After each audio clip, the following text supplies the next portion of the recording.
Good morning, boys and girls. My name is Andrew Calvert, and I'm the minister of Cross Street Church in Congleton, and I'm going to be leading you in an act of worship this morning.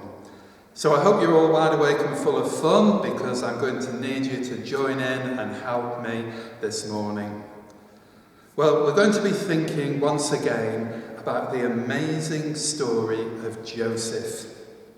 The Bible's full of amazing stories, but this is one of my favourite ones because it reminds us that God knows the future, that God has got a plan for every single one of us, all of you boys and girls. God has got a plan for you, and that God is able to make things work out for good if we put our trust in Him. Even if bad things happen to us, God will make it work out in the end. So, if you remember, last time Joseph's brothers hated him so much because he had his special coat and he had all these dreams and he was their dad's favourite, and they hated him so much that in the end they sold him as a slave, and he was taken down to Egypt as a slave. Well, in Egypt, Joseph was sold to a man called Potiphar. And at first, everything started to go really well for Joseph. God blessed Joseph there as a slave in the house of Potiphar. And everything he did, it all went well. And Potiphar soon saw that God's hand of blessing was on Joseph. And he started to put him in charge of all the different things that were happening in his house and in his farm. He put him in charge of all the other servants. In fact, Joseph was running the whole place, and the only thing that Potiphar had to think about was what he was going to have for his next meal, because Joseph was in charge. It was actually all part of God's plan. God was preparing Joseph for a big job where he would be in charge of a massive project. This was all training for him. But then things went badly wrong. At least it seemed as though they did. Potiphar's wife really liked Joseph, and she wanted Joseph to kiss her, and he kept saying, "No, I can't do that. You're my master's wife. I can't kiss you." But she kept trying, and one day she got him on his own and tried to kiss him, and Joseph ran out of the house, but she snatched his cloak from him and then went running after him and shouting that Joseph had attacked her. Well, it was the other way around, wasn't it? She was the one attacking him, but she actually said that Joseph had attacked her. And poor Joseph, when he'd done nothing wrong, got thrown into jail. Well, we started learning a song last week all about Joseph. It was a song with some actions, and this week we're going to do the song again, and there's another verse for you to learn. So we'll just go through the actions again. It starts like this. Joseph had a coat of many colours. Turn the collar up on your coat. All the colours of the rainbow. He also had 10 jealous brothers, and they all said he must go. And then the chorus, but God took care of him, watching from above. They meant it for evil, but God meant it for good. Verse 2, Joseph had a very special dream. All the wheat sheaves bowed down. He also had brothers who were mean, showing a mean face, and they all had great big frowns. But God took care of him, watching from above. They meant it for evil, but God meant it for good. Verse 3, Joseph went looking for his brothers, and he gave them a big wave, but they tore up his coat of many colours, and they sold him as a slave. But God took care of him, watching from above. They meant it for evil, but God meant it for good. And the new verse, Joseph was sold to Potiphar, and we do that as though you're giving someone some money.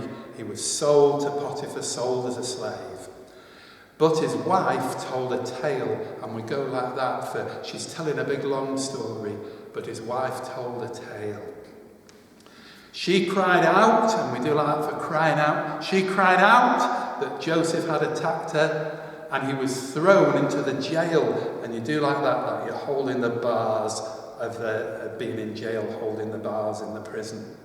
So we'll just do those actions for the last verse again to remind you. Joseph was sold to Potiphar, but his wife told a tale. She cried out that Joseph had attacked her, and he was thrown into the jail. But God took care of him.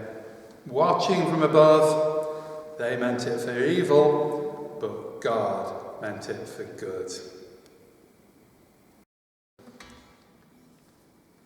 Okay, we'll do the song now. Now, I know you're not allowed to sing at school at the moment, but I'll do the singing. You join in with the actions and you can help me. Because it's hard for me to do actions when I'm playing the guitar, but you can do the actions for me. Okay? Are you ready? Ready to turn the collar up on your coat? Here we go. Joseph had a coat of many colours, all the colours of the rainbow. He also had 10 jealous brothers, and they all said he must go, but God took care of him, watching from above. They meant it for evil, but God meant it for good. Joseph had a very special dream, all the witches bowed down. He also had brothers who were mean, and they all had great big crowns, but God took care of him, watching from above. They meant it for evil, but God meant it for good. Joseph went looking for his brothers, and he gave them a big wave. They tore up his coat of many colours, and they sold him as a slave, but God took care of him, watching from above. They meant it for evil, but God meant it for good. Joseph was sold to Potiphar, but his wife told a tale. She cried out that Joseph had attacked her, and he was thrown into the jail, but God took care of him, watching from above. They meant it for evil, but God meant it for good. Yes, God took care of him, watching from above. They meant it for evil, but God meant it for good.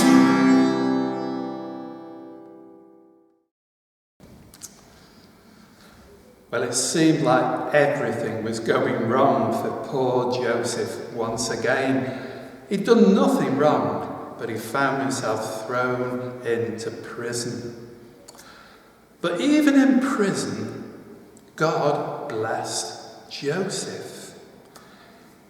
When he was in the house of Potiphar, he'd been put in charge of all the other servants and running the house, and it was a time of preparation for a big job. Well, now he was in prison. All the prisoners had different jobs, and God blessed Joseph in prison, and he ended up being put in charge of all the other prisoners, so that he was virtually running the prison, caring for all these other prisoners. God was preparing him for a special job. Well, he got put in charge of the king's butler and the king's baker who had been thrown into prison.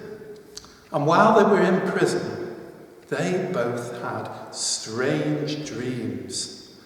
But God told Joseph what the dreams meant, and the dreams came true. And eventually, what happened was the king's butler was released from prison, and he was given his job back once again, taking the wine to the king. And one day the king had a very, very strange dream, and nobody could tell him what it meant. But the king's butler said, I remember, there's a man in prison called Joseph. He told me what my dream meant and it came through. He told the baker what his dream meant and it came true. He will be able to tell you what your dream means. And so Joseph found himself brought out of prison and brought before the Pharaoh, the king of Egypt, to interpret his dream.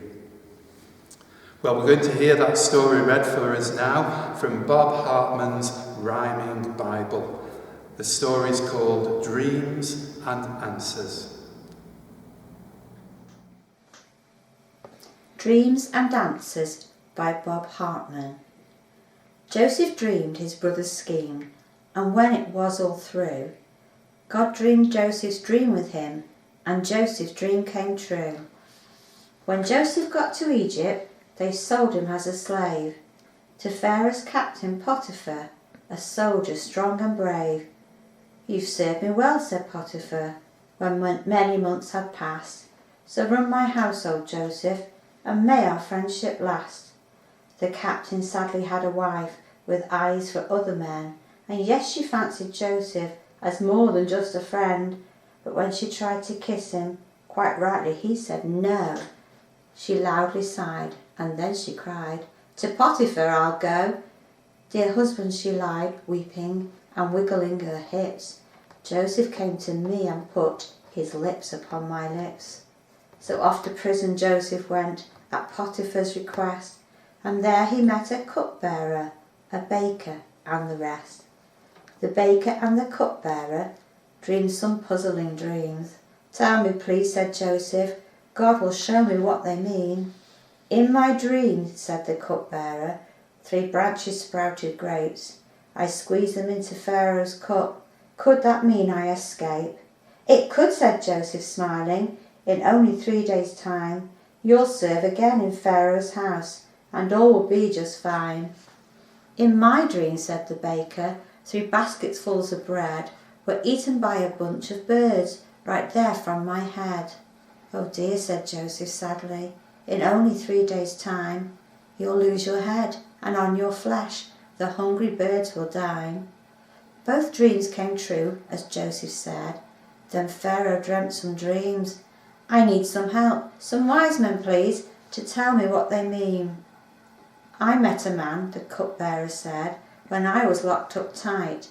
He knew the meaning of my dream. He got it all just right. Then fetch him, Pharaoh told his men. Bring him here right now. And then when Joseph came, he said, my dream's about a cow. Joseph dreamed his brother's scheme, and when it was all through, God dreamed Joseph's dream with him, and Joseph's dream came true.